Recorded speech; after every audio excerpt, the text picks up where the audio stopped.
God, it's so cold. I can't even speak properly. Didn't even get to cross.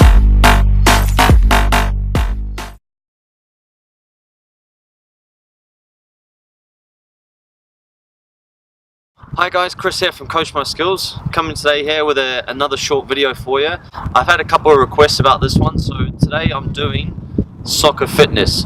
Now, there are many aspects to soccer fitness. You've got things like speed, endurance, stamina, agility, strength. So only today is what I want to focus on is building that base fitness. So if you're starting from like an off season and you're starting to work into a season that's upcoming and you're in pre-season with that and you want to start from the bottom and try and build that base up, that's the sort of fitness that I'm talking about now. So I want to just talk through three different types of training that you can do to help improve that soccer fitness. So just before you get started with any fitness work, of course it's important with these things to warm up properly. Now I'm not going to talk about a warm up today, maybe we'll do that in another video, but make sure that you warm up properly. Certain things like dynamic movements are perfect for this sort of fitness work, so make sure you do that and avoid any injuries. Now I apologize for the wind. Quite strong here, so hopefully it doesn't affect the sound. Now the first training type that we'll speak about is continuous training. Now the clue is in the title with this one, continuous, as you can see there. So it's a form of training that is a low aerobic training, so you're doing it at low intensity, but you do it for a longer period of time. So that's something like, you know, if you go into the gym, you're 30 minutes on a bicycle, a low intensity, keep it going for 30-40 minutes. It's a long period, so this is a good sort of training to begin with. It's a baseline training. So for the first, I would recommend for the first 1 to 2 weeks of your initial training of your off season, you stick to continuous training to try and build that base up of your fitness. After you've built that base up of your fitness, after 1 to 2 weeks, you can start moving on to these other different types of training I'm about to speak about.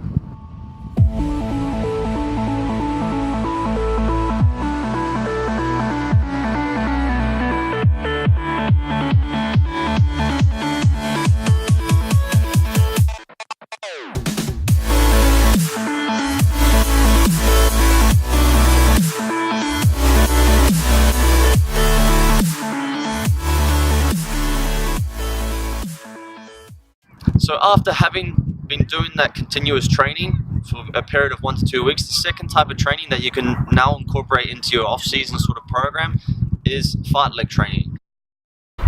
Believe it or not, fartlek training means speed play in Swedish, of all languages. So for me, fartlek runs are like the holy grail for soccer fitness. What they are is basically, it's like a small surge of increased speed, and then you follow that up with coming back to your normal zone and recovering and then trying to repeat again. So it's very much specific to a football game where you're making short dashes, short sprints, and then you want to try and recover as quickly as possible. So they're perfect for football and something that you need to incorporate to build that soccer fitness base up. Now to start off with the fartlek runs, I would recommend just doing things like a 20 minute timed run, and you can do say a 3-minute jog and then do a fartlek run for 1 minute where you increase the speed, run at sort of 70 to 80% of your maximum. That's all it is. It's not a full out maximum run. You're not trying to hit the red line of things.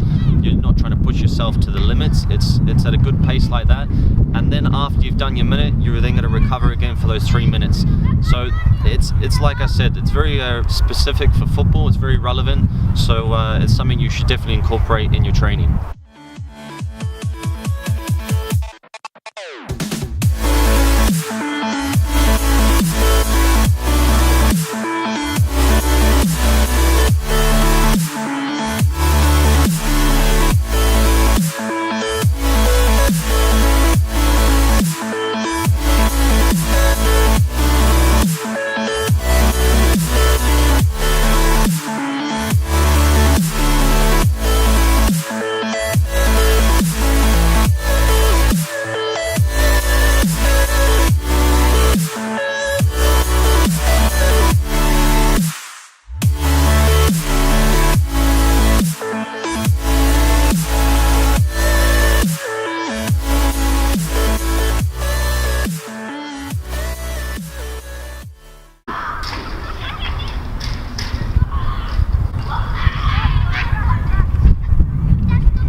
Okay, but you got the first continuous training. The second thing is your fight leg training, and then you want to incorporate the last thing that I think is essential for football players as well, is interval training.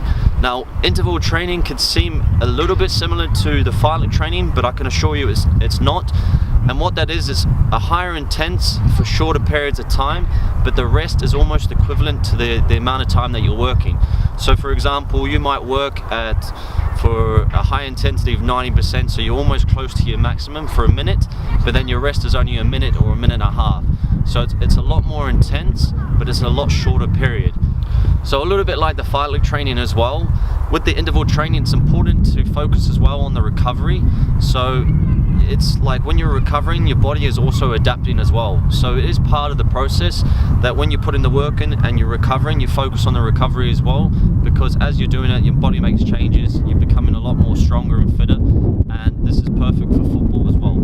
So it's important that you build up through that, and I'll show you that as well, that you build from the continuous to your fight leg into your interval, and then you start to incorporate them all, and that will really give you a really good basic ground fitness for football, for moving forward into things that are more specific like speed, agility, all those other things that you'll have as well that you can focus on another time.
So that's the 3 types of training that I'd recommend to do, especially if you're doing an off-season program. To the people that requested this video, thank you very much. I picked probably the worst day to do it. It's so cold, and yeah, but I hope that it's useful for you. So thanks for watching. I hope you enjoyed the video. If you did, give it a thumbs up.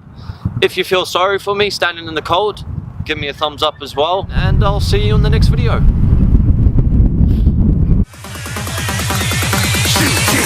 Didn't even get to bronze.